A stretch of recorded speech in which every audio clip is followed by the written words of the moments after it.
Sejam muito bem-vindos a mais um programa Triciatados. Hoje eu continuo aqui a conversar com meu querido amigo e mais querido por vocês ainda, Fábio Augusto, História Inteligente. Fábio, sobre o que nós falávamos? Sobre o Baixo Meretrício de Manaus. Pois é, assunto polêmico, não coube um programa só. Então, vamos falar um pouco mais da estratificação. Da estratificação do Baixo Meretrício, a nossa tabela, o câmbio do Baixo Meretrício de 1913. E que interessante, né? Cotações nas zonas devassadas. Sabe, 1913 aí? É, 4 de outubro de 1913. Caramba! 1913 já tinha tanta prostituição em Manaus. Muita. Bom, um comentário que a gente fez aqui é que a Joaquim Sarmento era o lugar mais valorizado do Baixo Meretrício, provavelmente por isso, pelo fato de ser o mais rentável, continue funcionando até hoje, né? Exatamente. Depois temos a 10 de julho. A 10 de julho, né? Imagina o escândalo, o pessoal... Imagino não, eu encontrei registro. O escândalo, as senhoras da sociedade saindo do teatro, saindo da São Sebastião e viam aquelas cenas das moças em traje de Vênus, como o jornal colocava, nas janelas das pensões, chamando os moços. Elas ficavam em polvorosa. E o jornal publicava Elas isso. Ficavam nas janelas. Eu pensei que elas ficassem quietinhas dentro Não, elas iam... Nossa, nós temos registro de algumas que foram pegas com rapazes no plural. Era o bate-palma do sexo. Foram pegas com rapazes no plural, tomando um banho, como veio ao mundo no Igarapé do Educandos. Ainda bem que era no Igarapé do Educandos. Já pensou se fosse na São Sebastião, no Largo?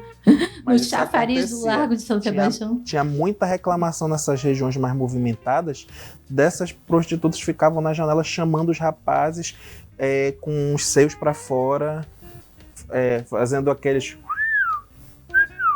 E as famílias ficavam em polvorosa. Imagina que loucura! Já pensou você andar com as crianças pela rua? Quer dizer, não tinha como evitar essas ruas, né? Joaquim Sarmento, 10 de julho... José Clemente. Epaminondas já era um pouquinho mais distante, mas... Agora, Itamaracá, meu amigo... Itamaracá é do babado até hoje. A Itamaracá, os trabalhadores portuários ali na Itamaracá, nesse início de século XX... Não só os trabalhadores portuários, mas os viajantes do interior que vinham aqui isso. Atrás de aviamentos, né? Exato. Pode passar. Gente, a Costa Azevedo permanece aí no top 5. E a nossa querida Lobo da Almada, que até hoje famosíssima. Saldanha Marinho. Gente, Saldanha Marinho, não tinha ideia de que Saldanha Marinho... Mas deve ser a Saldanha Marinho mais perto lá para a região ali da Lobo de Almada e tal. Sim. Não a Saldanha Marinho para cá, né? 24 de maio também, eu acredito que seja também no mesmo quadrado, digamos assim. Demétrio Ribeiro. O que seria a rua Demétrio Ribeiro? A Visconde de Mauá. Visconde de Mauá. Olha, para quem era trabalhador portuário, tinha duas opções aí. Tinha uma mais cara, né? E tinha uma opção aí mais em conta na Demétrio Ribeiro. Né? Exato. Na Rua Independência tinha um preço um pouquinho menor que a da Demétrio, né? Rua da Independência, que é a Frei José dos Inocentes. A Rua dos Andradas. Olha só a queda que tem, né? A Rua dos Andradas de 2.500, fomos para 1.100. Gente, não dá para acreditar que assim... Olha só como não dá para entender, porque se a gente tem na Frei José dos Inocentes, entenda também que ali era a região da prefeitura. Aliás, a gente a gente já tá na República, né? Isso. Então, era a região da prefeitura, a região... É por isso, né? Porque tínhamos a Câmara, a Assembleia, quer dizer, era uma região mais valorizada. Isso. E o que nós tínhamos na Rua dos Andradas? A igreja, né? A faculdade de Direito, só gente lisa, que é estudante, Exato. né? E aí, o preço já cai consideravelmente graças à carteira do, né? E aí a gente vai pensando, o preço vai caindo, vai atendendo a carteira do cliente, consequentemente, o estado em que as moças se encontravam também já não era. Então quer dizer que essas da Lobo de Almada, Costa Azevedo, já eram moças mais atraentes, digamos assim. Mais atraentes, ali aos seus 20 anos. As casas também talvez fossem mais requintadas, né? Também as pensões. Nós tivemos uma pensão muito célebre dessa época, que foi a pensão da mulata. Pensão da mulata, nunca ouvi falar. Mulata. A pensão da mulata recebia gente influente da cidade para esses encontros amorosos. E o Hotel Chavante era de gente influente ou era mais simples? O Hotel Chavante ele é mais recente, mas ele tá ele é mais recente. É mais recente, mas o bichinho tá em atividade até hoje. Mas atividade hoteleira ou moteleira? Moteleira. Sério? Cara, eu passei por ali a minha vida escolar inteira e nunca percebi nenhum movimento estranho. Mas como a gente é inocente, né? Porque os cursinhos pré-vestibulares ficavam ali pelaquela região, né?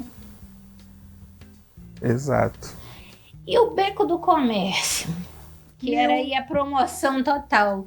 Que atendia os comerciários. Onde era o Beco do Comércio? O Beco do Comércio é uma área ali da região central que fica... É o mesmo local do Beco do Comércio hoje em dia? Possivelmente é o mesmo local. Então ali, ao lado do Hotel Amazonas, isso, né? Não é tão longe do Porto também, não tão longe da Faculdade de Direito, né? Isso. E aí temos continuação dessa tabela, Fábio? Não, Ou terminamos em R$1.000. Ou seja, era caro, era um serviço caro. Era um serviço caro, de qualquer forma. Não era um serviço barato. Isso. Quer dizer que esse negócio de prostituição sempre rendeu muito dinheiro. Muito dinheiro. Então, provavelmente por isso, não havia campanha de jornal que extinguisse isso, porque gerava recursos para uma cadeia muito grande, né? Sim, e olha que interessante, campanha de jornal contra a atividade vai surgir incisivamente nos anos 40, mas não foi para acabar, a campanha deslocou de um lugar para o outro. As famílias ali do bairro de São Vicente estavam em polvorosa porque no Cabaré Chinelo a concentração de prostituta de esbrogues, né, como eles chamavam. Como? Esbrogues, cara, prostituta... Baixo nível. Baixo nível. A concentração de esbrogues estava muito grande, estava sendo um atentado às famílias. Eles solicitaram que o Leopoldo Neves... Só um minutinho, gente, que lembrando duas coisas. Leopoldo Neves era o governador do estado do Amazonas na década de 40. Número 2, o bairro de São Vicente era um bairro elitizado, muito elitizado nessa época. Ficava ali a prefeitura... A Câmara Municipal, a Assembleia, as residências das famílias de posses e era... Imagina, todo esse ambiente nobre, de nível elevado, convivendo com Cabaré Chinelo. E não só com Cabaré Chinelo, porque nas notas que eu encontrei nos anos 40, tem uma boate, tem umas pensões com os nomes muito curiosos. A Boate Carapanã... O Cabaré Chinelo... Peraí, o Cabaré Chinelo, que é esse local mítico, ele ficava exatamente aonde? O Cabaré Chinelo é o Hotel Cassina. No mesmo local do Hotel Cassina. Quer dizer que o Hotel Cassina ficou degradado. Isso, e ganhou o nome pejorativo de Cabaré Chinelo. E já era outro tipo de moça. Já. Se a gente está falando que 30 anos antes se leiloava virgens... Sim. A peso de ouro. A gente fala que nos anos 40, é isso? Anos 40. Anos 40, na época do Leopoldo Neves. Isso. Tá? Não Pérez, isso. Não confundam uma coisa com a outra. Nosso governador, nos anos 40. nós tínhamos moças, digamos assim, em final de carreira. Exato, as famílias ali daquela região fizeram um abaixo-assinado solicitando que ele desse um jeito naquilo, porque estava insuportável. Para tu ter uma ideia, as notas diz que de madrugada, que era o horário que o pessoal tá dormindo, o cabaré chinelo pegando fogo e ninguém conseguia dormir. Aí o que o Leopoldo Neves faz? A solução que ele encontrou foi transferir. Para onde? Para Cachoeirinha. Para Cachoeirinha? Para Cachoeirinha, na fronteira do que viria a ser, a partir dos anos 50, o bairro de São Francisco. Mas, gente, a Cachoeirinha, ele já foi criado como um bairro residencial, né? Exato. Já é um bairro todo projetado, já é um bairro com avenidas largas. Assim, em qualquer lugar do mundo onde você vá, a região do Baixo Meretrício é a região portuária. Exato. Por que ele não só mudou um pouco mais ali para perto do porto? Aí ele pega, tanto é que muitas prostitutas... Ou seja, ele deixou de incomodar as famílias de classe A e foi incomodar as famílias de uma classe mediana. Exato. Tanto é que muitas dessas prostitutas do final dos anos 40 vão se tornar moradoras da Vila Mamão. Ali, aquela comunidade do bairro de São Francisco. São Francisco? Tem certeza que Vila Mamão é São Francisco? São Francisco. Vila Mamão é São Francisco. Jura? Juro. Mas é tão apartado assim? Sim. É bem distante, né? É a Vila Mamão, Cafundó, tem essas comunidades. Ixi, lá. Olha, Fábio me convida a um tour que eu tô... O que pra mim, na minha cabeça, é São Francisco, é aquela região ali do Igarapé, onde existiam lavadeiras, né? Que era muito... é aquela região que vai chegar na Cefaz, né? Sai ali pela Cefaz, que é uma região valorizadíssima da cidade, né? Eu não vejo, eu não consigo imaginar esse local aí. Eu vou pedir um intervalinho comercial e o Fábio vai me abrir o Google Maps aqui e a gente volta já falando sobre um pouquinho da história do Baixo Meretrício na nossa cidade de Manaus. Voltamos já.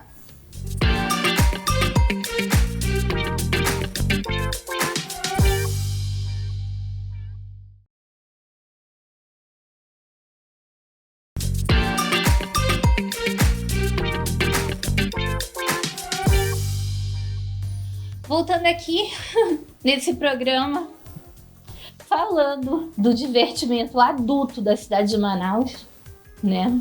No primeira metade do século XX, né? Com o nosso fofoqueiro do passado, Fábio Augusto, História Inteligente. Fábio Augusto, quando tu me dizes que ali, da região do bairro de São Vicente, que era uma região muito valorizada. Gente, a região do Mirante hoje, né? Muito famoso como Mirante, que era uma região muito valorizada, foi deslocado para a Vila Mamão, a região do Baixo Meretrício. Exato. Teria o nome Vila Mamão alguma ligação com... Quem sabe, né? As mulheres frutas? Pode ser. Vamos pesquisar, né? Com certeza. Fábio Augusto, uma pergunta. O cabaré chinelo ali naquela região de São Vicente incomodava demais as famílias, mas nessa região da Vila Mamão não incomodou ninguém, não? Pois é, né? Aquela e aí? Coisa. Me conta um pouco. Resolveram um problema, gerou outro, porque residiam famílias ali, e essas famílias com certeza não Mas já era gostaram dessa medida. Já era muito ocupada essa região? Anos 40, essa região não tanto, mas nós já tínhamos algumas famílias. Era mais distante, né? É. Então a concentração de famílias para incomodar era bem menor. É. E aí, houve êxito financeiro? Eu acredito que não, porque voltaram ao passado. Voltaram. Remediou a situação por um certo tempo, né? Mas rapidamente aquela região Tanto é que a Praça Dom Pedro II, por muitos anos, na verdade até hoje, é conhecida como... Fala... Peraí. Eu falo? Não. Não fale. Vamos ter um pouco de respeito à nossa história. E uma coisa que me chama a atenção, né? A Praça Dom Pedro II, gente, é aquela praça que fica na frente do Museu da Cidade de Manaus, outrora a Prefeitura Municipal de Manaus, hoje muito frequentada por conta do Mirante. Mas aquela região ali, ela sempre foi uma região histórica. Ela começa sendo um cemitério indígena, né? Então é um sítio arqueológico da maior importância. Eu fico imaginando ali um cemitério e um cabaré, gente. Que loucura, né? Manaus de mil contrastes mesmo, né? Com certeza. Eu te pergunto, por que será que as meninas voltaram à velha casa? Eu acho que o centro, né, naquela época, ofereceu uma série de facilidades. É porque eu pensando aqui, as primeiras indústrias, elas se instalaram mais ou menos naquela região ali, né?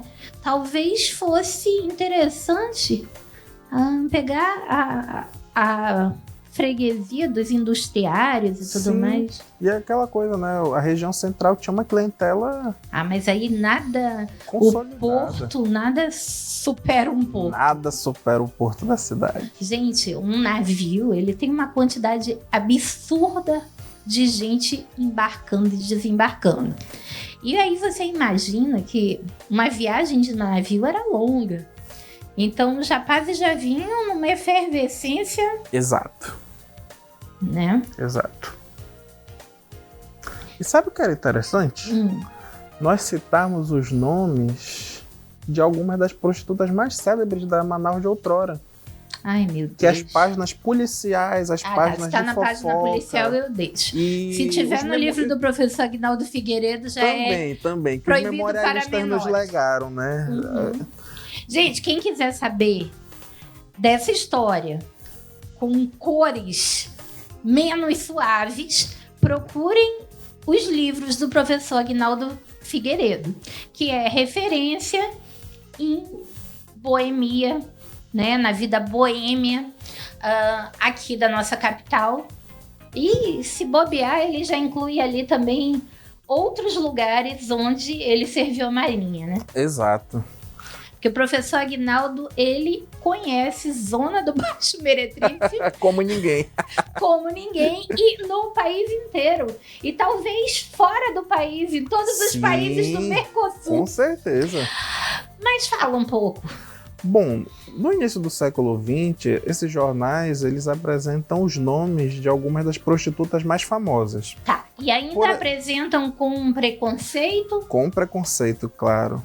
Tratando-as como criminosas? Sim, como criminosas, como as pessoas que desvirtuavam a nossa juventude, apesar de que a juventude que é atrás delas, né? Não, peraí, agora só um pouquinho, né? Quando tu me contas que elas se debruçavam nas janelas em trajes de Vênus, não era exatamente a juventude que ia atrás delas. Não, mas eu digo... Elas praticamente faziam aquela técnica comercial da Marechal Deodoro, e buscar o cliente do lado de fora. Também, mas temos episódios, não vou citar nomes, de intelectuais conhecidos da nossa cidade que nos anos 30... quando eram jovens. Anos 30 já morreram, pode já citar se for. nome. Tá bom. Nós temos intelectuais que eram frequentadores desde tenra idade. Tem um episódio, a pensão da Lola, na Joaquim Sarmento, salvo engano. Famosíssima, né? Famosíssima. Talvez fosse a mais cara de Manaus, né? Sim. Tiago de Mello, Armando Andrade de Menezes, desde tenra idade, começaram a frequentar. Primeiro eles foram sondar, depois eles se tornaram clientes, né? Então tem isso. Mas frequentavam, agora eu vou te fazer uma pergunta, frequentavam para se encontrar, para os debates intelectuais, já que a gente teve 2 períodos de ditadura ali, né? Nós tivemos a ditadura da Era Vargas e a ditadura militar, ou mais ou menos nesses momentos, ou porque realmente, digamos, eram clientes do produto. Eram clientes. Pelo tempo que eu convivi com o Sarmano Andrade de Menezes, eram clientes. É porque a gente vê aí muitas histórias, né? De que as meninas acolhiam determinadas reuniões que eram ilegais, né? E isso devemos a elas a salvação de muitas almas, né? Pois é. As mais famosas do início do século XX, do período do século da borracha, são as seguintes. Eu peço que você controle os risos, porque o negócio é... Então vai devagar, Fábio Augusto, porque a primeira... 7 da noite, todo mundo jantando. A primeira que eu cito, Íris Pescoço de Ganso. Discreto. Super famosa. Pescoço de ganso. A Três Buracos. Fábio, aí já começou a baixaria. A Jiquitaia, que era conhecida como Jiquitaia porque na hora do ato era toda afobada. A Maria Batalhão, que foi enrolada várias vezes, ela tinha tara em militar, tinha gente... Não podia escutar apito. Não podia escutar apito, e os homens sabendo disso, para não pagarem, alguns nem eram militar, só vestiam uma farda. E onde eles conseguiam a farda? E quer dizer que para militar era de graça. Para militar era de graça, porque ela tinha tara em militar. Maria Batalhão, essa prestou serviços, hein? Maria Batalhão. Existe alguma estátua em homenagem a ela perto de alguma vila militar? Agora, a mais célebre... Não vai falar baixaria. Não, acho que não é baixaria não, o horário permite. Não. Se é aquela assassina... É essa assassina. Não. Aí vocês vão ter que ler o livro do professor Aguinaldo Figueiredo. Fábio Augusto, então vamos lá. Recapitulando, né? O job sempre existiu. Sempre existiu. Primeiro nós começamos com mulheres traficadas. Exato. Né? A maioria de origem estrangeira, né? Os cafetões, né? Cafetão não é uma palavra da língua portuguesa. Cafetão é uma palavra de origem semita. Semita. Os primeiros cafetões, eu só vou falar semita para não criar aqui confusão com nenhuma comunidade, né? Os primeiros cafetões traziam essas moças, né? Provavelmente falsamente francesas, mas sobretudo do leste europeu, né? Em momentos de agonia. Né? Depois nós começamos a ter as primeiras meninas que passaram a agenciar, né? Abrir suas pensões, porque elas já não eram mais tão meninas assim, né? Sim. E aí nós tivemos aí um segundo, digamos assim, ciclo, né? Da exploração sexual, né? Isso. Depois nós temos as casas... que funcionam até hoje, né? Inclusive na mesma região, que, digamos, são trabalhadoras independentes, mas que é quase que um sistema de cooperativa, né? Isso. Digamos assim. Elas alugam, digamos assim, os quartos, né? Desses locais e trabalham e tal. E atualmente a gente tem também um outro tipo de serviço que seria o acompanhantesmanaus.com.br. É isso, né? Ou seja, o meretrício ele tem toda uma trajetória. E continua estratificada, né? Porque hoje o que tá por região agora é universitária, modelo, né? Isso. E vai sendo estratificada. E há um tempo nós recebemos, acho que todo mundo recebeu uma tabela de preços, né? Sim. E a gente viu que é uma atividade muito bem valorizada, sim, né, Fábio Augusto? Bastante, muito lucrativa. Fiquei assustada, assim. Assim, se a gente imaginar o valor de uma hora aula... Sim. E imaginar o valor de um serviço, né, desse tipo, é uma atividade que ainda faz circular muito dinheiro. Bastante. A que tu atribuis ainda por um estudo, assim, histórico mesmo, ainda numa época onde existe um pouco mais de liberdade, né? Não é tão escondido. Ainda existir apelo, né? Procura por esse mercado das diversões adultas. Aquela questão que nós comentamos, né? A desvalorização da ideia de trabalhador, dessa questão de ser CLT e o mundo de possibilidades que abre. Imagina, o que é uma pessoa que pode pensar? Ganhar R$1.500. Fábio, eu tô perguntando não atrair as meninas, eu tô perguntando o que atrai cliente, pra gente finalizar aqui. Tá. Que atrai cliente. As meninas a gente já sabe. Já sabe. Olha, acho que o que atrai... O valor da hora trabalhada é um absurdo comparado. Acho que tem uma questão assim da aventura, né? Uhum.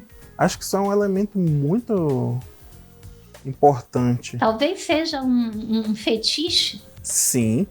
Ou talvez seja a vontade das pessoas de não se comprometer. Também, nós temos um caso que está aí circulando na boca do povo. A gente não tem mais tempo, Fábio, então vamos agradecer. E se vocês quiserem saber um pouco mais sobre isso, perguntem. E a gente volta no próximo programa. Fiquem com Deus.